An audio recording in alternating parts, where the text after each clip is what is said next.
Right guys, welcome back to the workshop. So right off the bat I want to apologise because this isn't the video I actually had planned for this week. It is kind of, but not quite. So let me explain what the hell I'm going on about. So for the project that I'm working on at the moment, I needed to find a way to cut out 2 circles out of wood. Now I know for a fact 100% that there is no way, not in a million years, that I could actually freehand a perfect circle. So I needed to come up with a jig of some description to use either with the router or the table saw that would make cutting a circle a lot easier. So in the end I decided to go with the table saw route. Now I've seen it done on plenty of different videos and it looked fairly simple to do, but being that I've never done it before, I was still a bit skeptical whether I'd be able to pull it off or not. So my plan originally was to make the jig, put that at the start of the video, and then continue on to the project that I'm actually using the circles for. But one, the video would have been way too long, and two, the project I'm actually working on, there's no way I'm going to finish it in time. So I've decided to just release making the circle jig. So it's not the world's most exciting video, and I'm sure you've seen it a million times before, but this is my attempt, so enjoy the video. So to make the jig I'm going to be using an old cabinet door. This is from the first set of cabinets that I ever built in the workshop, so perfect for a job like this. So the first thing I did was cut it down to a more manageable size. There's no set dimensions that the jig needs to be, you kind of just go with whatever you feel. Then I need to measure the distance from the blade to the mitre slot, and then I can position the runner so it's slightly further than the distance I've just measured, and that way you can actually cut the excess off. So for the runner I'm going to be using some salvaged skirting boards. Hardwood would probably be better for a job like this, but I've not got any, so this will have to do.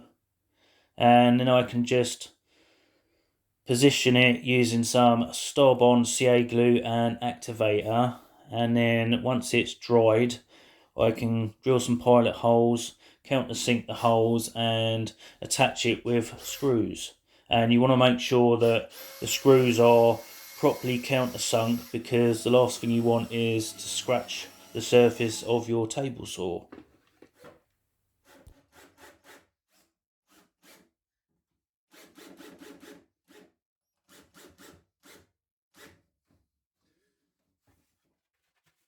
So with the runner in place I can now test it out, just make sure it's actually slides as it's supposed to, which it does. And then I can run it through the saw and remove the excess.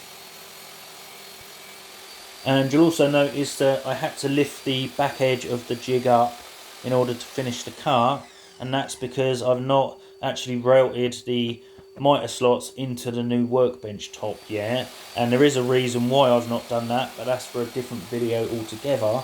So instead I decided to just trim the jig down a little bit. Next thing I needed to do was to mark a line. I've chose to do it roughly in the middle. You don't need to do it in the middle, that's just the way I chose to do it. And then depending on how big you want your circle to be, mine, the first one I'm doing, is actually 22 inches. So I need to halve that and put the nail at 11 inches. And I've also cut the head of the nail. Then I've taken the piece I'm actually using to make the circle with, used a piece of wood from corner to corner to find the centre, drilled a hole, and you don't want it so tight that you can't move it, but you also don't want it too loose that it just spins around freely. And it's just a case of putting the jig in position, and then I can actually start cutting the corners off one by one and if I'm honest, it started off, the jig was sliding really well, but then it started binding for whatever reason. I wasn't sure whether it was down to the build-up of dust in the mitre slot or what, but I decided to persevere with it and get the first circle done. So it's just a case of cutting out the bits that stick past the blade. There's no set pattern to how I actually done it, and you just keep going and going and going until you've more or less got a perfect circle, and then the last thing you need to do is just push it into the blade and spin it, and then you can actually trim it down to its final dimensions. And I started off bit by bit working on the lower edge and then pushing it into the blade and continually spinning it round until eventually it wasn't cutting anything off.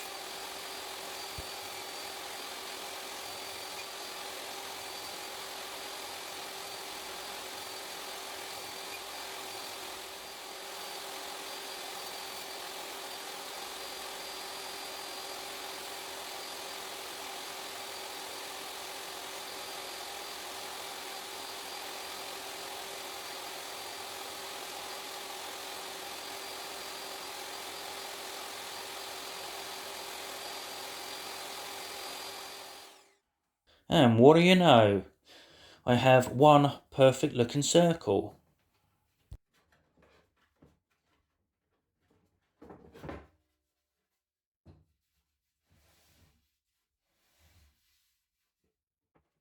So before proceeding with the second, slightly smaller circle, I decided to give the runner a slight sanding down, and I added some candle wax to the actual runner itself to help it slide a bit easier, and that actually made a huge difference, and the second circle actually went a lot better than the first one.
And I really don't know why I doubted myself so much. Did I really think I was going to end up with a dodgy looking rectangle instead of a circle? No, not in a million years. Right guys, well, hope you enjoyed that one. I know I did, and I've learned a few new tricks. So, got to admit, I was doubting my abilities. Didn't know whether I'd actually be able to pull it off and cut out perfect circles, because it always looks easy when someone else is doing it on video. But I've got to say, quite pleased with the way they turned out, and it was actually fairly simple to do. So if you want to see what I'm actually using the circles for, then look out for the following video.